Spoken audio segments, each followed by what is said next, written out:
All right, guys, we're going to be heading into game number 3 between Acer.MMA and EGiNcontrol. This will be on Akelon Flats. MMA is up 2-0 right now.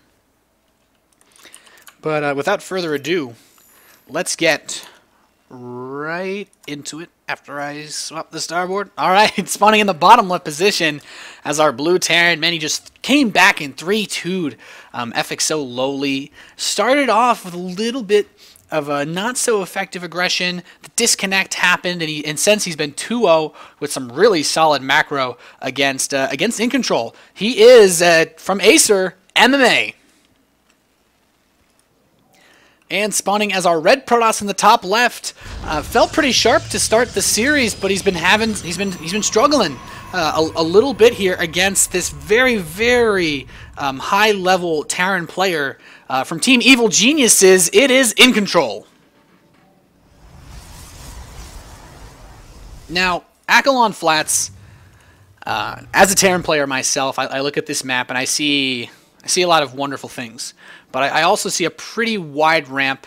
I feel like this allows for better aggression. I mean, usually when you're down 0-2, going for a really aggressive play isn't the best idea because you want the game to go long. You want to have most opportunities to do things right and win the games. But sometimes you just want to have the least opportunities to do something wrong. So I'm curious to see what EGiNcontrol is going to go for. Probe is, of course, going out to scout. It's going to take that gas. I would like to see, just because of how strong MMA's been, is to go for some really powerful, maybe immortal timing, because MMA's, he's fast expanded, sure. That's vulnerable to this build, but he's also, when he's gotten gas, he's mostly just gone for Hellion medevac play, and that's something that's really vulnerable to immortal-based all-in timings. Of course, and it ends up in a base trade scenario, Terran player can generally win because, of course, even if EGiNcontrol can push in and kill off most of what MMA has, losing all of your probes is bad. But there's no gas here from MMA, so he's going to be looking to expand again. EGiNcontrol sees this. He's going to start a cybernetics core, and I'm mostly curious if he's going to try to do some really aggressive play or if he's just going to expand. He doesn't actually have a zealot yet. If he doesn't start one, I'm going to fear that MMA might be able to engineering bay block that natural. There we have the zealot starting now, so EGiNcontrol's not going to take any risks here. He wanted to make sure he saw the command center go down. He wanted to make sure that he was perfectly safe to go for this opener, which looks like it's going to be pretty economic. He spent a good amount of chrono boosts on his probes. The zealot is about to finish. The warp gate technology has been started. Stalker queued up.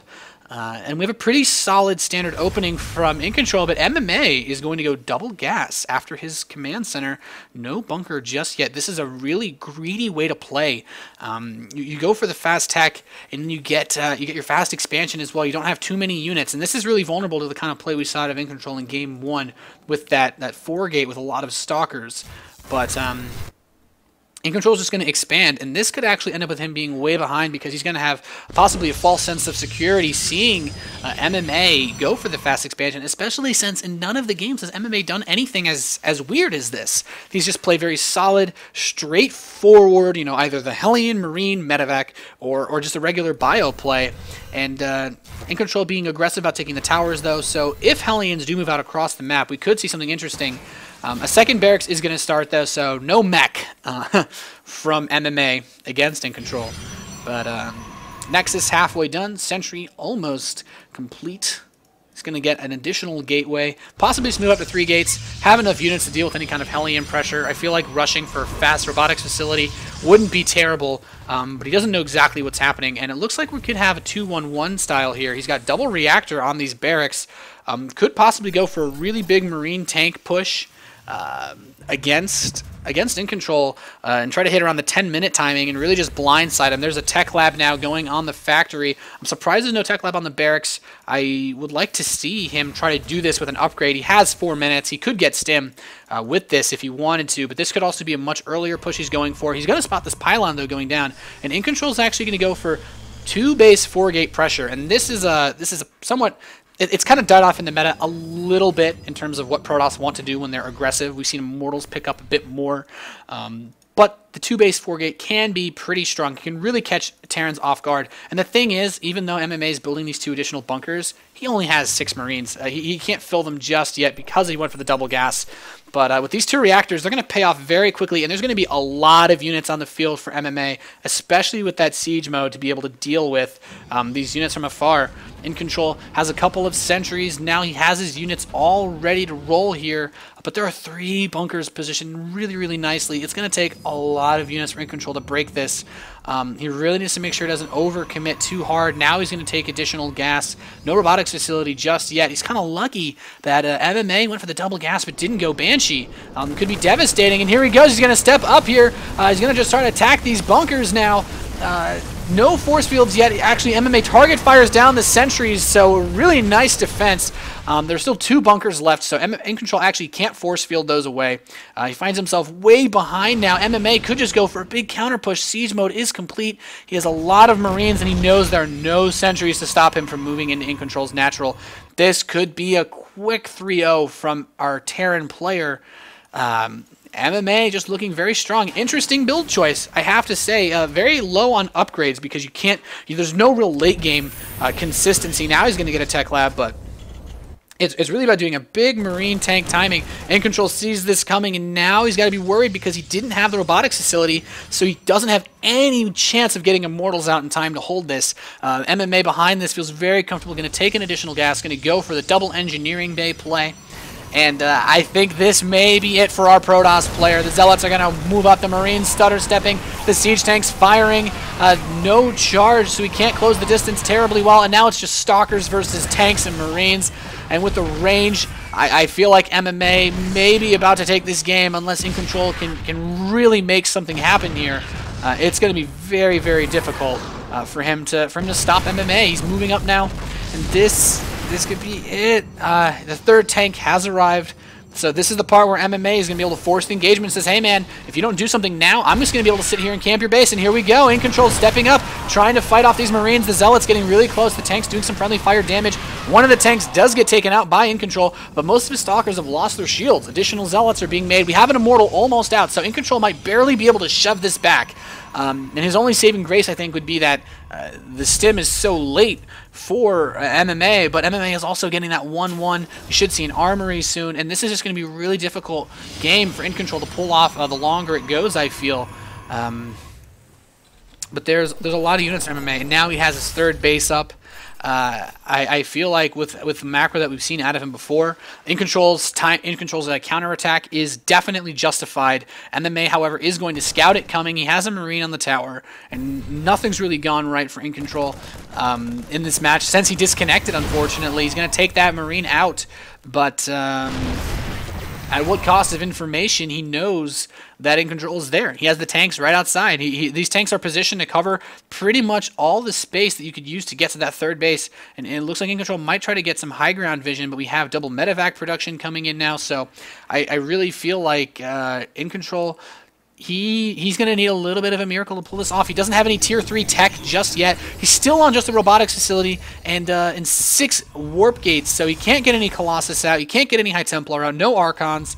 Maybe he could try to go for a warp prism. He's going to possibly use an observer to warp some units inside MMA's base and then just push the front, but his proxy pylon is being eliminated. He's just going to try to catch these units here. The Stalker's focus firing down the medevacs. He's going to get one of them. The Marines are stimming, but there are rocks between that and the 3rd, so he will actually catch a good chunk of MMA's units here. Nice pickup by EGiNcontrol. And now we see a Zealot warp in, coming in outside the 3rd base of MMA. I guess the potential 4th, excuse me. Guardian Shield goes down, and it looks like he's going to go for it here. Good force fields keeping these bio units close. The Immortals need to target fire down the siege tanks. One of the tanks falls. EGiNcontrol will be able to take out the 2nd one as well. However, there is a ton of bio here with medevacs to deal with this. EGiNcontrol's going to need some good micro to hold this off. The 1st Immortal looks like it's taking too much damage, but it will be able to survive. And EGiNcontrol, he's at a bit of a supply deficit, but he kills the army. This might buy him enough time to get some tech up, but that robotics facility is only now just starting, so this is still a really, really difficult position for EGiNcontrol. He's moved up to 3 Immortals, but there are no more tanks being made by MMA. MMA starting is 2-2. EGiNcontrol has no forge, so to speak of. He can't get any upgrades, and this is just looking better and better for MMA the longer the game goes on because of the upgrades and controls even the supply, but his units are not what he needs to kill a bio army. He needs area of effect damage. He needs Colossus. He needs High Templar, Archons, all that good stuff. And we also have to consider that a lot of his sentries use all their energy. He's going to break down these rocks. Now, of course, this isn't Heart of the Swarm. There's no way to seal this off. But these Immortals should be able to do... Man, Immortals, man, they own rocks. At least we know. But the third base is going to start now for IGiNControl. The factory was planted actually at the left side base. I'm not sure IGiNControl actually spot that. Nope. But the proxy pylon for IGiNControl going to get taken out. MMA in a pretty strong position, but IGiNControl hasn't actually been able to make any use of this. He doesn't have an observer on the field near MMA's base. The first one is only just heading out now. MMA is going for a big counter push, though. First Colossus is halfway done. There are 4 Immortals, so he has a lot of firing power against the Marauder count in the army. He has a solid number of sentries in terms of force fielding. He's whipping in a bunch of zealots, and it looks like MMA is going to push in towards IGiNControl's third and try to force a cancel. Here we go. There's the stim. The Guardian Shield goes up. 1 force field. He whiffs it. 2 more force fields, though. He manages to pin a good number of these units in here, peeling away this bio army. Doesn't manage to grab any of the medevacs, but the first Colossus is out. It's going to begin to unleash that unholy DPS upon the Terran army. He's going to try to charge in, but these Immortals deal so much damage. IGiNControl's army, however, is melting. There's just so much here for MMA. Things are looking really, really grim right now for the Protoss player. He's barely hanging in there, but that third base has completed. He's got probes mining there, and MMA is continuing to push in a 50 supply lead. Will IGiNControl be able to hold it? I'm not entirely sure. The Immortal count has dwindled. He's lost the staying power in his army. He's lost the DPS, and there the Colossus falls. There's one more on the way as well as range, but IGiNControl is just going to GG. Acer.MMA wins his second match in a row after taking out FXO lowly 3-2, now just 3-0ing Evil Genius's IGiNControl. Really well played by MMA. He's really just done a fantastic job. I have to say IGiNControl played pretty solid, honestly, in his openers, but he really just couldn't keep up with the macro of MMA. There was just always so much available. I really wish we hadn't had a drop in game 1. I would have loved to have seen how that game would have gone, but fortunately that's going to be it for him. Our next and final match of tonight, I believe, will be Lowly versus IGiNControl. So I say tonight. That's funny. Lowly versus IGiNControl will be next. I'm 87.4% sure.